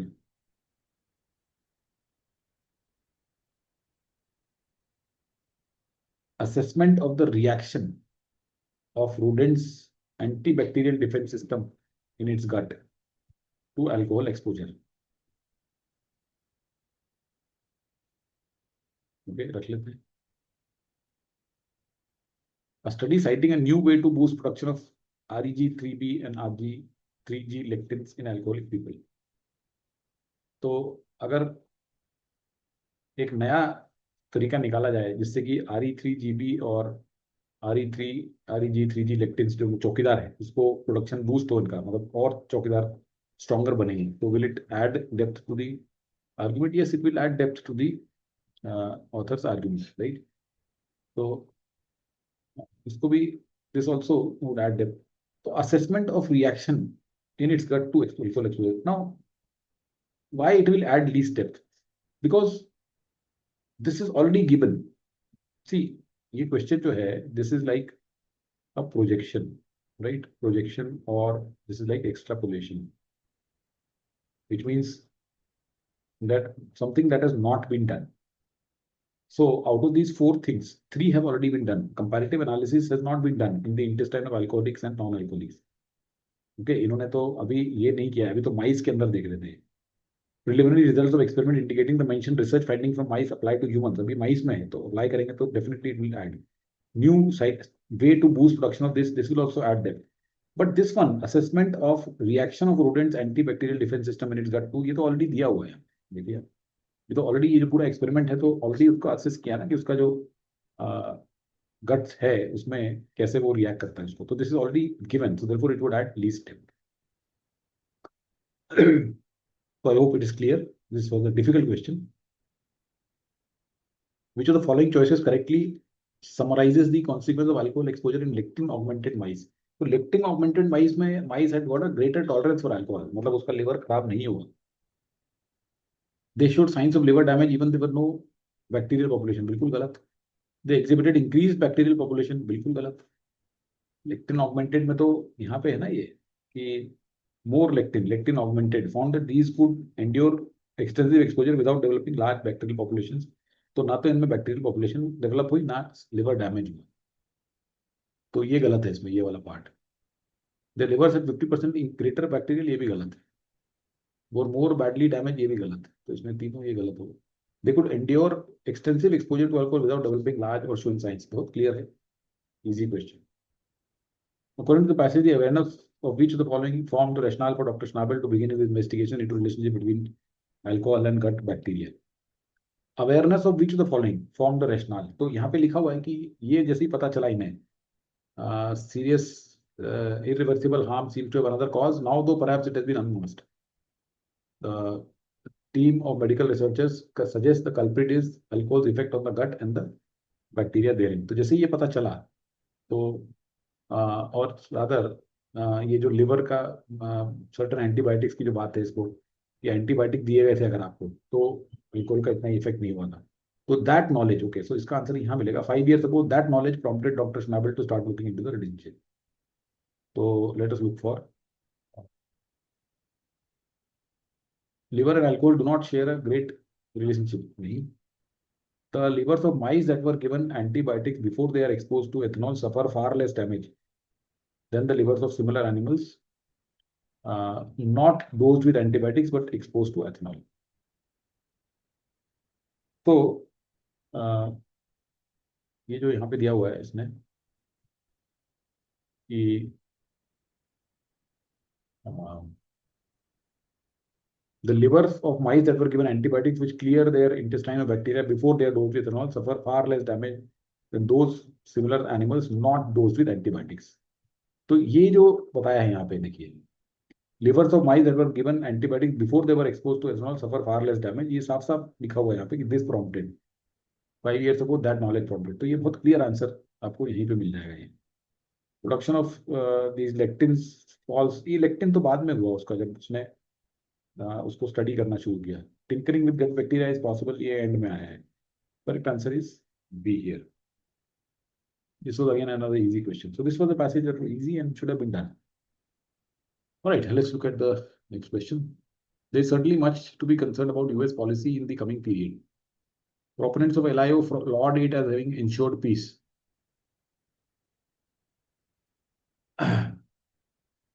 One, there is certainly much more to be concerned about US policy.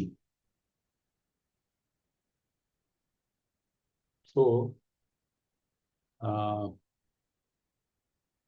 proponents of the LIO laud it as having ensured peace. So, LIO क्या होता है? LIO is Liberal International Order. Liberal International Order. So, this is like a rule-based order. जिसमें political liberalism, economic liberalism ये सब चीजें होती हैं, liberal internationalism सब चीजें होती हैं। तो proponents of LIO laud as it having ensured peace. There is certainly much more to be concerned about US policy in the coming period. तो यहाँ आ सकता है क्या, देखते हैं। Peace though has not meant the absence of war, merely the prevention of direct war between major powers. तो यहाँ पे तो आने का कुछ मुझे सेंस नजर आ नहीं रहा है इसका। According to Tufts University's military intervention of nearly 400 US military interventions, the majority has been since 1945, quarter since 1989. इसका भी कोई सेंस नजर नहीं आ रहा है, यहाँ पे भी कोई सेंस नजर नहीं आ रहा है। Long before Trump's grandiloquent American First proclamation, US leaders were pursuing with what Monica Duffy Toft, founder of this, calls kinetic diplomacy by armed force. This has been a clear trend, not least by liberal internationalists such as Barack Obama and Joe Biden. But challenging Trump does not require us to romanticize what went before or to eulogize a liberal order that never was. तो ये but यहाँ suddenly कैसे आ गया? There is certainly much to be concerned about US policy in the coming period, but challenging Trump does not require us to romanticize what went before. तो ये बताने की कोशिश कर रहा है कि देखिए ये इंटरनेशनल लिबरल इंटरनेशनल ऑर्डर जो था, तो उसके बारे में ऐसा सोचा जाता है कि वो बहुत अच्छा था, राइट, उसमें पीस था। प्रोपोनेंट्स उसके कहते हैं कि इसने it was as it has having ensured peace. तो पीस का मतलब यही नहीं था कि not having absence of war but prevention of direct war between major powers, ऐसा कहते हैं लोग। और according to tough this thing, US ने 400 यूएस मिलिट्री इंटरवेंशन किए थे, मतलब कि दूसरे देशों की लड़ाई के बीच में इंटरवेंशन। जैसा हमने देखा इसराइल ईरान की लड़ाई में घुस गया, पहले इराक और उसमें घुस गया था, वो हर जगह जाके घुस जाता है, राइट। तो 400 जगह घुसा है वो, और मेजोरिटी सिंस 1945 और क्वार्टर सिंस 1989, मतलब 100 बार से ज्यादा घुस चुका है। Long before Trump's grandiloquent America First proclamation, US leaders were pursuing what this person describes as kinetic diplomacy by armed force. This has been a clear trend promoted not least by this. That means he's holding these liberal internationalists also responsible for this. So what is being suggested here is that कि ये कोई बहुत अच्छा ऐसा कुछ नहीं था. We cannot romanticize means feeling very good about something, feeling very emotional about something that it was great. Or eulogize means to praise a liberal order that never was. So, but challenging Trump does not require us to romanticize. हम जब Trump को challenge करेंगे तो इसकी कोई जरूरत नहीं है हम पास्ट पे चले जाएं, लिबरल ऑर्डर के बारे में अच्छी अच्छी बातें करें, राइट। तो there is certainly much more to be concern about US policy in the coming period. ये फोर्थ में आके बहुत बढ़िया तरीके से हो जाता है कि अभी भी जो हो रहा है काफी कुछ है कंसर्न हमें, लेकिन ट्रम्प को चैलेंज करेंगे करने के लिए हमें ये जरूरी नहीं है कि हम पास्ट को रोमांटिसाइज करें. So A becomes the correct answer. Quite difficult question because ये समझना थोड़ा सा मुश्किल था. फर्स्ट ऑफ ऑल एलआईओ क्या होता है ये नहीं पता. तो this difficult question it was, and may be नहीं समझ में आ रहा तो छोड़ देना चाहिए ऐसा question, because it needs a little bit of understanding of geopolitics, and then apart from English also where to fit this. So it was a difficult question. Of course, the speed of sound depends on how high above sea level the plane is and what the temperature is. And the supersonic boom of Concorde was caused not by one shock wave but interaction of series. That creates an instantaneous change. However, once an aircraft, देखो यहाँ पे and that, however, बहुत सारे clues है. Below Mach 1, the molecules of air in front are pushed much as a boat traveling through water creates a bow or stern wave. However, once an aircraft accelerates beyond the speed of sound, the air molecules simply can't get out of the way fast enough but pile up at certain points. That creates an instantaneous change in pressure resulting in shock wave. And the supersonic boom of Concorde was caused not by one shock wave interaction of series of shock waves. तो बहुत बढ़िया तरीके से ये 5, 4, 3, 2 एक paragraph बन गया. और 1, of course, the speed of sound depends upon how high the sea level. The speed of sound is fine, but how high above the sea level the plane is and what temperature, this is irrelevant here. वो यहाँ बताने की कोशिश की जा रही है कि mark 1, right, so speed of sound जो होती है, तो मार्क 1, मार्क 2, मार्क 3, मार्क 10 तक जाते हैं. तो मार्क 1 की जो स्पीड के नीचे मॉलिक्यूल्स को pushed out of the way, much as a boat travelling through water creates a boat turn way. लेकिन एक बार एयरक्राफ्ट 1 से चला गया above with the speed of sound, mark 1 is the speed of sound, तो air molecules काफी तेजी से हट नहीं पाते, वो पाइल अप हो जाते हैं. तो उसके कारण एक इंस्टेंटेनियस चेंज इन प्रेशर होता है, शॉक वेव होती है, और काफी आवाज आती है. तो ये जो कॉन्कोर्ड करके एक प्लेन था, स्पेस शटल, इनके बूम आते हैं, सुपरसोनिक बूम. तो ये एक शॉक वेव से नहीं आई है, बहुत सारी शॉक वेव. सो 5, 4, 3, 2 बिकम तो पाएगा 1 इज और बनाओ. This was, I would say, easy to moderate, not a difficult question in all. Perhaps the most dangerous impact of neoliberalism is not the economic crisis it has caused, but the political crisis. As the domain of the state is reduced, our ability to change the course of our life through voting also contracts. Instead, neoliberal theory asserts people can exercise choice through spending, but some have more to spend than others. In the great consumer or shareholder democracy, votes are not equally distributed. Result is disempowerment of poor and middle. तो ये कह रहे हैं, देखिए, neoliberalism. तो neoliberalism is a philosophy, right? Neoliberalism, जिसमें free market capitalism होता है, राइट. न्यू लिबरलिज्म मतलब free market capitalism, market oriented policies होती हैं, डी रेगुलेशन होता है, गवर्नमेंट स्पेंडिंग में रिडक्शन होता है. That's called new liberalism. Okay, so we should know what is it, क्योंकि ये कई बार यूज होता है. Free market capitalism, right. Free markets होने चाहिए, मार्केट्स को डिसाइड करने में जो करना है. डी रेगुलेशन होना चाहिए, government should not intervene, right. Regulation नहीं होना चाहिए, डी रेगुलेशन होना चाहिए, गवर्नमेंट स्पेंडिंग रिडक्शन होनी चाहिए. So these are all new liberalism, right. तो ही से दैट इसका जो सबसे dangerous impact, not the economic crisis लेकिन political crisis. As a domain of state is reduced, तो स्टेट का डोमेन रिड्यूस हो रहा है क्योंकि हम गवर्नमेंट स्पेंडिंग रिड्यूस कर रहे हैं, डी रेगुलेशन कर रहे हैं, गवर्नमेंट का डोमेन कम हो रहा है. Our ability to change the course of our life through voting also contracts. तो अब अगर गवर्नमेंट का डोमेन स्टेट का कम हो रहा है, तो वोटिंग से हम जो इन्फ्लुएंस कर सकते हैं वो भी चीजें कम हो रही है course. Instant neo liberal theory assets people can exercise choice through spending. तो न्यू लिबरल थ्योरी कहती है कि भाई ये ऐसा नहीं है, आपका आप अपनी स्पेंडिंग से बता सकते हो कि आपके कंट्रोल है कि नहीं है. But some have more to spend than others. The great consumer और share holder democracy, votes are not equally distributed. Obviously अब स्पेंड तो हर आदमी उतने लेवल का नहीं कर सकता. The result is a disempowerment of poor and middle. As parties of right and former left adopt similar neoliberal policies, disempowerment turns to disenfranchisement. Disempowerment, disenfranchisement means people do not vote, right? People lose the right to vote. Large number of people have been shed from politics. तो काफी सारे लोग पीछे रह जाएंगे, right? Because see, your voting is happening through spending in indirect way. अब आपके पास spending करने के लिए है ही नहीं, तो क्या होगा कि आप जो है पीछे रह जाओगे. You will be shed from politics. That mean politics में आपकी जरूरत ही नहीं है. सो नियो लिबरलिज्म का impact is that people with less power to spend get shed from politics. They no longer matter. इस तरह से कुछ बोल रहे हैं. Neoliberalism lies at the root of disillusionment of some sections of society due to their inability to match the spending power of other sections. ठीक है, रख लेते हैं इसको. Neoliberalism interferes with the political system by making some voters more important than the others. Neoliberalism has managed to place greater spending power in the hands of some sections of society. thus undermining the value of a democratic system. This looks a bit, better. Neoliberalism marginalizes people with lower spending power in the democratic system by undermining their ability to make a meaningful choice through voting. See, ये part इसमें गलत है, undermining their ability to make a meaningful choice through voting. Marginalize people with lower spending power in the democratic system. This is okay. By undermining their ability to make a meaningful choice through voting. Voting तो खत्म, ये बोल रहा है कि उनको तो अब वोटिंग करते ही नहीं है वो, तो इसलिए this is not correct. Neoliberalism lies at the root of disillusionment. See, neoliberalism lies at the root of disillusionment of some sections of society due to the inability to match the spending power. So this does not talk about the impact on politics. इसमें politics के ऊपर impact क्या है कि that they will not be able to exercise their political power in democracy. वो चीज नहीं है, इसलिए इसको हटा सकते हैं. Interferes with the political system by making some voters more important than others. How? ये नहीं लिखा है कि spending power is very important here, कि there some have more to spend. That is not captured here. It has managed to place greater spending power in some sections, thus undermining the value of a democratic system. Yes, undermining the value of democratic system is okay, but undermining their ability to make a meaningful choice through voting, this is, and therefore C becomes correct.